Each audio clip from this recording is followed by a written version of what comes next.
कौन बताएगा क्षमा मांगना क्या होता है? किसी को नहीं मालूम? हिंदी नहीं बोलते हो, कोई और भाषा बोलता हो, उसमें फिर ट्रांसलेट करता हूँ मैं। क्षमा याचना, क्षमा मांगना। हाँ देखिए आदरणीय दिलीप जी बताएंगे। बताइए आदरणीय दिलीप जी, हिमाचल प्रदेश से ही है। हाँ वैसे बता दीजिए। जिस तरह से सर आपने ये पंपलेट दिया है, तो इसका जो अर्थ निकलता है, जो मैं अपनी बुद्धि के अनुसार निकाल रहा हूँ, क्षमा यात्रा मतलब हम उस बुद्ध से, प्रबुद्ध व्यक्ति से ये क्षमा मांग रहे हैं कि हमारे मन, वचन और कर्म से जो भी अपराध हुए हैं उनके लिए हमें क्षमा करो। बहुत साधुवाद, साधु साधु साधु। तो क्षमा याचना जो है हमें क्यों मांगनी चाहिए? क्या अभी हम क्षमा मांगते हैं? कौन गुंडागर्दी कर रहा है? बच्चे। चलिए, तो हम क्या अभी क्षमा मांगते हैं क्या? बताइए मुझे, क्या हम अभी क्षमा मांगते हैं? नहीं मांगते। हमसे गलती है तब क्षमा मांगते हैं क्या?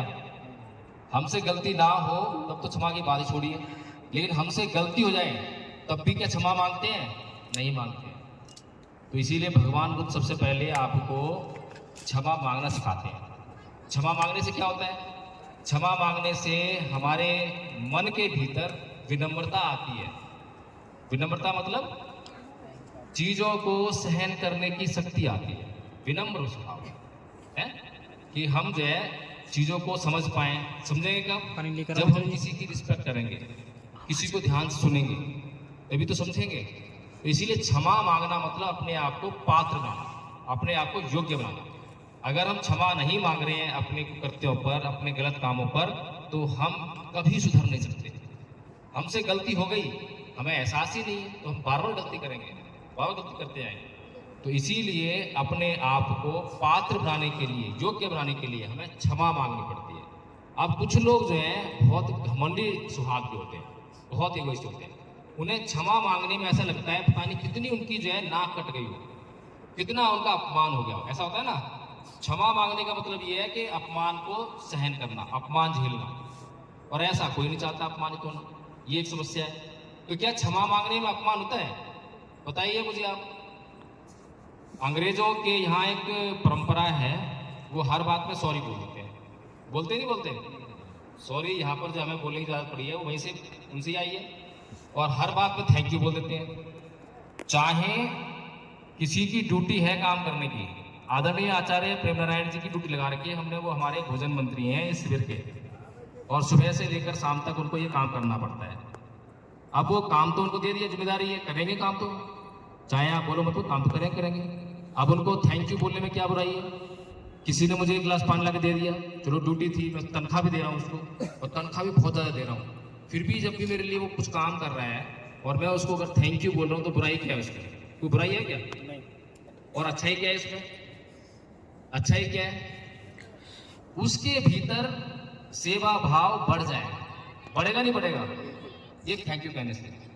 तनख्वाह दे रहा हूं, तनख्वाह का संबंध जो है खाली काम से है, सेवा भाव से नहीं है। अगर मैंने थैंक यू कह दिया तो वो काम मैं एक बार मांग रहा हूँ 10 बार ला के देगा, बहुत ही रिस्पेक्ट से ला कर देगा, अच्छी तरह ला कर देगा। कभी भी आपके साथ में बेइज्जती वाला व्यवहार नहीं करेगा, आपका अपमान नहीं करेगा, है ना। कितनी महत्वपूर्ण बातें हैं। तो क्षमा मांगना जो है बहुत जरूरी है। क्षमा मांगने से हमारे भीतर जो ये जो घमंड है, घमंड, अहंकार, ईगो, इसको बैलेंस करने में सहायता मिलती है। हमें इस बात की सहायता मिलती है कि हम दूसरों को सुनने के लिए, समझने के लिए उत्सुक रहें हमेशा। तो क्षमा याचना पहले हमने करी, कितना बढ़िया चीज़ है। कहीं और कोई करता है क्या? कोई और प्रार्थना कर रहा हो, अरदास कर रहा हो, नमाज पढ़ रहा हो, कहीं होती है क्या? नहीं होती है। तो सबसे पहले काम करा हमने क्षमा याचना, फिर शील याचना, शील तिसरण शील याचना। तो आगे हमें जो है जो शील ग्रहण करने हैं उसको हम जो है मांगते हैं। क्यों मांगते हैं? क्यों मांगते हैं बताइए।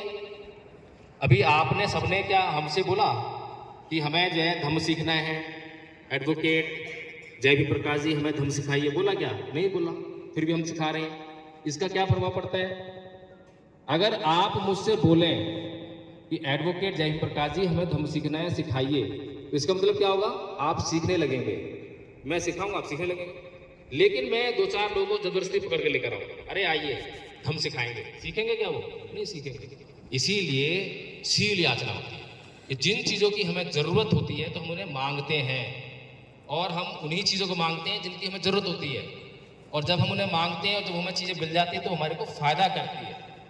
हमें प्यास लगी है तो हम किसी से पानी मांगेंगे, और जब वो हमें पानी देगा और उस पानी को पिएंगे तो उससे हमें फ़ायदा होगा ना। हमें प्यास नहीं लगी और कोई ज़बरदस्ती हमें पानी दे तो हमें पानी ले भी ले और पी भी ले तो अच्छा लगेगा? कोई प्यास ही नहीं है, ज़बरदस्ती पीना पड़ रहा है और मुसीबत होगी, ज़बरदस्ती होगी। तो इसीलिए जो है बड़ा सिस्टम है ये हर बात का। तो धम्म को अगर देना है, धम्म को लेना है तो सिस्टम है, अनुशासन है। बिना सिस्टम के कुछ संसार में चलता नहीं है। ये सूरज, चांद, सितारे, धरती, ये नदी, हवा, ये सब जो है सिस्टम चलती हैं। अगर इन्होंने अपना सिस्टम छोड़ दिया तो आप नहीं जी पाओगे। लेकिन एक हम हैं जो सिस्टम से कभी चलते ही नहीं है। जिंदगी को, अच्छी भली जिंदगी को नरक बनाकर जी रहे हैं। जी रहे नहीं जी रहे? नरक बना के जी रहे हैं। अभी हमने ध्यान पे बात की थी थोड़ी सी, जो है उसमें देखा हमने अपने शरीर का क्या हाल कर रखा है। 10 मिनट भी कमर को सीधा करके नहीं बैठ सकते हैं, इतनी बुरी हालत कर ली है। कैसे कर ली है? अनुशासनहीनता के कारण। तो इसीलिए जो है शील याचना कितनी महत्वपूर्ण चीज है ना। तो हम जो हमारे आचार्य हैं या भंते जी हैं, तो उनसे हम कहते हैं कि भंते जी मुझे धम्म सीखना है, मुझे धम्म का आचरण करना है, कृपया करके मुझे तिसरण और शील दीजिए ताकि मैं उसको ग्रहण करूं और मैं उसका आचरण करके अपने जीवन में अपना कल्याण कर सकूं। महत्वपूर्ण बात होगी। फिर तीसरण का मन होता है, नमन होता है। नमो तस्य भगवतो अरहतो सम्मा सम्बुद्धस्स। अब इस नमन में क्या है? हम नमन कर रहे हैं। किसको नमन कर रहे हैं? किसको नमन कर रहे हैं? कौन बताएगा? आपको किसी को नमन किसको कर रहे हैं? दोबारा बोलो। नमो तस्य भगवतो अरहतो सम्मा सम्बुद्धस्स। किसको नमन कर रहे हैं? दिलीप जी बता रहे हैं। आदरणीय दिलीप जी बताएंगे। सर हम नमन कर रहे हैं उस बुद्ध को जिन्होंने अपने चित्त कलेशों को समाप्त कर अपने चित्त को पूरी तरह से परिशुद्ध कर लिया। अरे वाह, सभी बोलेंगे एक बार में, साधु साधु साधु। मुझे तो लगता है आज इनको प्रमाण पत्र देना चाहिए आचार्य। प्रशिक्षण जो है आदरणीय आचार्य रघुनाथ जी का है, और हम अभी से इसको जो है समाप्त करके फिर आपको प्रैक्टिस के लिए छोड़ देंगे और आप प्रैक्टिस कीजिए, आचार्य बनिए। ये संसार बहुत दुख में है। अपने दुखों को दूर करना तो हर कोई जानता है, अपने दुखों को तो हम जिंदगी भर दूर करते हैं। ये सारे लोग जो है दुख में पड़े हुए हैं, इन पर आपको दया नहीं आती क्या? जिसको दया आती है वो धम्म को सीखेगा, आचार्य बनेगा, फिर उनको सिखाएगा उनके कष्टों को दूर करने के लिए। दया आनी चाहिए ना, मानव स्वभाव होना चाहिए। तो हमने तीसरण किया, क्या करा? नमन किया। तो नमन में जैसा आदमी ने बताया, हम बुद्ध को नमन कर रहे हैं। अब बुद्ध तो है नहीं, अब बुद्ध को नमन करो मत करो क्या फर्क पड़ रहा है? बुद्ध का मान करो, सम्मान करो, अपमान करो, कोई फर्क नहीं पड़ रहा। जीते जी कभी उन्होंने इस बात की परवाह नहीं की कि मेरा अपमान हो रहा है या सम्मान हो रहा है, तो मरने के बाद क्या फर्क पड़ेंगे? लेकिन फिर भी हम नमन क्यों कर रहे हैं? नमो तस्य भगवतो। मैं उनको नमन करता हूं। किसको? जो भगवतो, यानी कि जिन्होंने अपने चित्त कलेशों का अंत कर दिया है। अरहतो, अपने दुश्मन पर विजय प्राप्त कर ली है। दूसरे धर्मों में दुश्मन किसको कहा जाता है? किसको कहा जाता है? लेकिन यहाँ दुश्मन किसको कहा है? बुद्ध दुश्मन क्या कह रहे हैं? मेरे भीतर जो विकार हैं वो मेरे दुश्मन है, जो मेरा नुकसान करे वो मेरा दुश्मन। बाहर के जो लोग दिखाई दे रहे हैं वो हमारा नुकसान बाद में करते हैं, लेकिन हम अपना नुकसान पहले कर लेते हैं। मेरे भीतर क्रोध है, तो जैसे ही मैं क्रोध को करूंगा तो नुकसान सबसे पहले मेरा शुरू हो जाता है। बाहर जिस पे क्रोध कर रहा हूं उसका नुकसान होगा नहीं होगा कोई पता नहीं, लेकिन मेरा नुकसान तो उसी क्षण शुरू हो गया। मैंने किसी को गाली दी, किसी से ईर्ष्या की, किसी से द्वेष किया, किसी से राग लगाया, तो मेरा नुकसान शुरू हो गया। तो भगवान बुद्ध जो है इन सभी बातों से पूरी तरह से मुक्त हैं, विकारों से मुक्त हैं, उनका चित्त पूरी तरह से शुद्ध है, परिशुद्ध है। इसीलिए हम ऐसे महानतम व्यक्ति को नमन करते हैं, नमन करते हैं ताकि हम ऐसे महानतम व्यक्ति से वो प्रेरणा ले सकें कि हमें भी अपने चित्त को परिशुद्ध करना है, उस मार्ग पर चल सकें। समझ में आ गया नमन क्यों कर रही है? और नमन हमेशा जो है ऐसे लोगों को जिन्होंने अपने जीवन में महानतम कार्य किए उनको नमन करना चाहिए, ठीक है। और अगर भगवान बुद्ध की तुलना हम अपने से करें कि हमने अपने चित्तों पर कितना काम किया है, कितना अपने ऊपर सिद्ध किया है, बिल्कुल भी नहीं, तो शुरू भी नहीं किया है, तो सोचिए हम किसको नमन कर रहे हैं? संसार के महानतम व्यक्ति को नमन कर रहे हैं। फिर उसके बाद शरण गमन। शरण गमन क्यों करते हैं?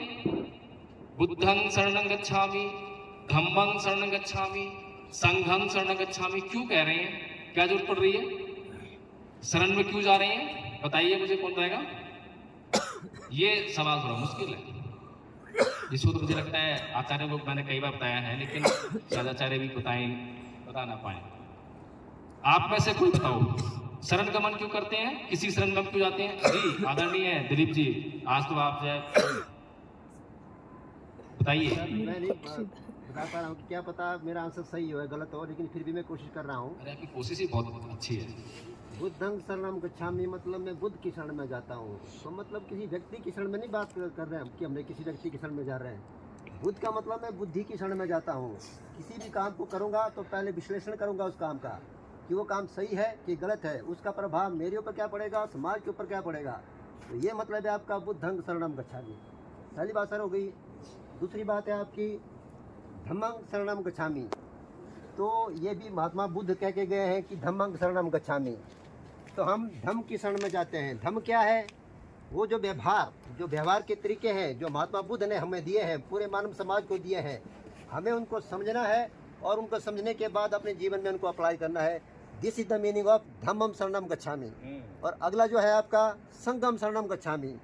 संघ मतलब संगत, हमने अच्छी संगत में जाना है, अच्छे संगठन में रहना है, ताकि उसका प्रभाव हम पर भी अच्छा पड़े और समाज पर भी उसका प्रभाव अच्छा पड़े। ये ऐसा मेरे हिसाब से। बहुत अच्छा। तो अभी आदरणीय दिलीप जी ने बताया है कि मैं बुद्ध की शरण जा रहा हूँ, धम्म की शरण जा रहा हूँ और संघ की शरण जा रहा हूँ। तो मैं इसे थोड़ा और विस्तार और आपको समझाता हूँ। मेरा प्रश्न था कि शरण क्यों जाते हैं? शरण क्या होती है? मान लीजिए तूफान आया, तो तूफान में आपका जीवन संकट में है, होता ही होता। तूफान आया, बारिश आई, तो आपका जीवन संकट में आ गया, हो गया ना। तो फिर आपको उससे बचाव चाहिए, तो आप उससे बचाव के लिए क्या करते हैं? आप जो है शरण लेते हैं। किसी पेड़ की शरण लेंगे, किसी पहाड़ की शरण लेंगे, किसी घर की शरण लेंगे। तो जिसकी हम शरण लेते हैं वो हमारी रक्षा करता है, ठीक है। पहली बात समझ आ गई। तो हम 3 शरण जा रहे हैं, तीनों शरण हमारी रक्षा करेंगे। बुद्ध की शरण जा रहे हैं, बुद्ध रक्षा करेंगे। धम्म की शरण जा रहे हैं, धम्म रक्षा करेगा। संघ की शरण जा रहे हैं, संघ रक्षा करेगा। अब कैसे करेगा? बुद्ध तो है नहीं, बुद्ध तो है नहीं। अभी आदरणीय दिलीप जी ने बताया कि बुद्धं शरणं गच्छामि का मतलब किसी व्यक्ति की शरण में नहीं आना, बल्कि बुद्धि की शरण जाना। और उसके बाद उन्होंने विश्लेषण भी किया कि क्या सही है क्या गलत है। केवल सही काम को करने के लिए ही बुद्धि का इस्तेमाल करना, तो बुद्धं शरणं गच्छामि होगा। अगर गलत काम को करने के लिए बुद्धि का इस्तेमाल किया तो बुद्धं शरणं गच्छामि कभी नहीं होगा। तो मैं किस शरण गया? बुद्ध की। अच्छे कामों को करने की शरण में गया, अच्छे कामों को करने के लिए बुद्धि का इस्तेमाल करने की शरण में गया। बुद्धि तो सभी इस्तेमाल करते हैं, जानवरों के पास ही बुद्धि है, और मनुष्यों में भी जो अपराधी हैं, लुटेरे हैं, चोर हैं, सबके पास बुद्धि है और सभी बुद्धि का इस्तेमाल करते हैं। लेकिन जो बुद्धं शरणं गच्छामि है वो है अपने कल्याण के लिए और दूसरों के कल्याण के लिए जिस बुद्धि का इस्तेमाल किया जाए वो है बुद्धं शरणं गच्छामि। और वो कैसी बुद्धि है? हमने भी नमन करा। बुद्ध जो है परिशुद्ध हैं, चित्त के सभी क्लेशों से, सभी विकारों से मुक्त हैं। ऐसी बुद्धि का हमें निर्माण करना है और उसकी शरण में जाना है। समझ में आया सबको? सबको समझ में आ गया? समझ में आ जाए वही बहुत है। इन शब्दों को आप रिपीट कर पाए नहीं कर पाए वो ज़्यादा जरूरी नहीं है, लेकिन हमें समझ में आ गया तो हमारा कल्याण होना शुरू हो जाएगा।